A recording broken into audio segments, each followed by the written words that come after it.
If a child in its first 1,000 days from conception to 2 years old does not have adequate nutrition, the damage is irreversible. Quote by Bonar Sirait. Hello everyone, my name is Steven, a 5th semester public relations student at LSPR Communication and Business Institute.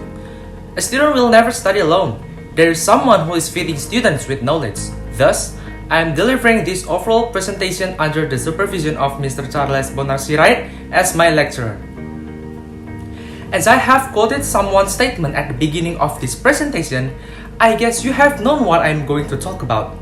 If not, it's okay, that's the reason why you keep listening to or watching to this presentation.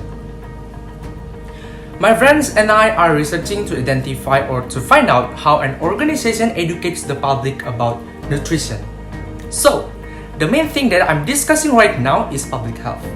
What is public health? Maybe you are wondering. The American Public Health Association defines public health as the science of protecting and improving the health of communities, including people where they can live, learn, and play. Some doctors treat people who are sick, and those working in public health try to prevent people from getting sick or injured in the first place. Public health workers conduct a lot of research to educate people about health, what is good and what is bad. And time after time, public health sets safety standards to protect workers and develop school nutrition programs to ensure kids have access to healthy food. Public health works to track disease outbreaks, prevent injuries, and shed light on why some of us are more likely to suffer from poor health than others. Our world and its civilization have developed and are still developing since the prehistoric era. All humans in the world are getting smarter and smarter. Technologies are advancing. Technologies are everywhere. But the knowledge of humans does not always provide a good thing. Even though the world and its era are advancing, not all parts of the world find and receive the advancement. Therefore, some parts of the world are still suffering, and even simple little things are not even fulfilled. For example, community health. As I have explained before regarding public health is one of the Sustainable Development Goals. The goals were adopted by the United Nations in 2015 as a universal call to action to end poverty, protect the planet, and ensure that by 2030 all people enjoy peace and prosperity. Countries have committed to prioritizing progress for those who are furthest behind. As I mentioned before, they are the part of the world who do not find and receive this world advancement well.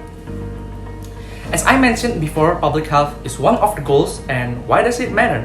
Well, based on the United Nations, it is because ensuring healthy lives and promoting well-being is important to building prosperous societies. An additional 8 million health workers are needed, primarily in low and lower middle income countries, to achieve universal health coverage by 2030. That's the goal.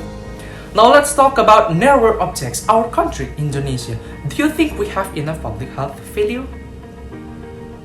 The answer is no. And I would like to say that one of the factors that we have low rates of public health is our lack of nutrition fulfillment rates.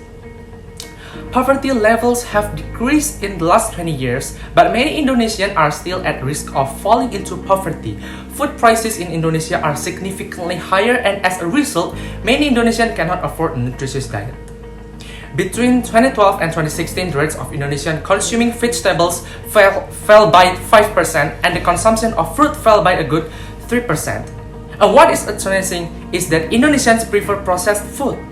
Processed food consumption is increasing, and 21% of calories are now from prepared foods and beverages. Based on a health study by the Ministry of National Development Planning, even though Indonesia's economy has grown dramatically, malnutrition is still a significant problem.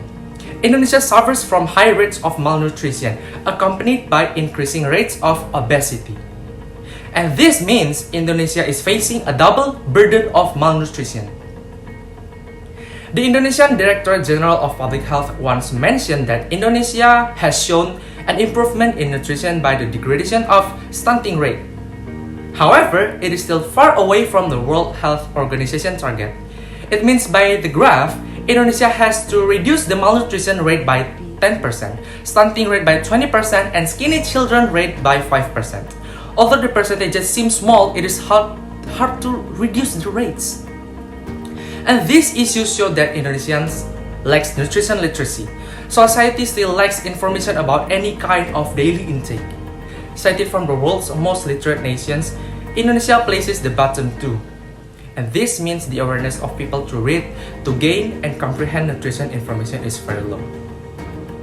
122 countries are facing stunting issues, including Indonesia. Stunting not only affects children's bodies but also affects their intelligence. For adults, 22.7% are facing anemia due to lacking nutrition. If this keeps happening to our country, the goal of Sustainable Development Goals will never be achieved. So what we can do to reduce this kind of problem is by communicating with people around us, build their awareness of this problem. We can work together with the government, institutions, and even public figures to voice these concerns. We can build a stronger and healthier generation by socializing the importance of nutrition fulfillment. But who should start? Ladies and gentlemen, it starts from you, from us.